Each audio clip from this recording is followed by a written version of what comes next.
Magandang araw sa inyong lahat! Narito kami upang ibahagi sa inyo kung ano nga ba ang bayunot.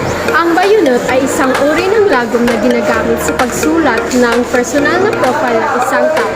Marahil ay nakasulat ka na ng iyong talambuhay na tinatawag sa English na autobiography o kaya ay katambuhay o kathas sa buhay ng isang tao o biography.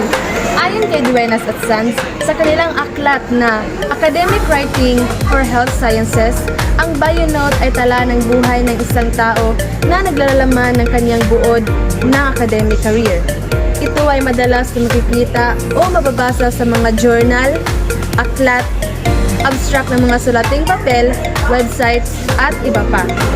Kadalasan, ito ay ginagamit sa paggawa ng biodata, resume, o anumang kagaya ng mga ito upang ipakilala ang sarili para sa isang profesional na layunin. Narito ang mga bagay na dapat tandaan sa pagsulat ng bayunot.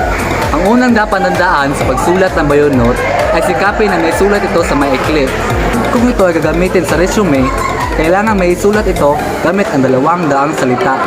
Kung ito naman ay gagamitin para sa networking site, sikapin na may sulat ito sa loob ng 5 hanggang 6 na pangungusap. Ang ikalawang dapat tandaan sa pagsulat ng bayunot ay magsimula sa pagbanggit ng mga personal na information o detalye tungkol sa iyong buhay. Maglagay rin ng mga detalye tungkol sa iyong mga interes. Itala rin ang iyong mga tagumpay na nakamit. Gayunman, kung ito ay marami, piliin lamang ang 2 o 3 na ang mahalaga. Ang pangatlong dapat tandaan sa pagsulat ng bayunot ay isulat ito gamit ang pangatlong panauhan upang maging litaw na objektibo ang pagkasulat nito. Ikaapat na dapat tandaan sa pagsulat ng bayunot ay gawing simple ang pagkakasulat nito, gumamit ng mapayang na salita upang madaling maunawaan at makamit ang totoong layunin nitong may makilala sa iyong sarili, sa iba, sa maikli at tuwirang paraan.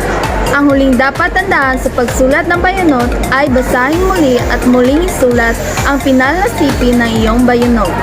Maaari pabasa muna ito sa iba bago tuluyan itong gamitin upang matiyak ang katumpakan at kaayusan nito.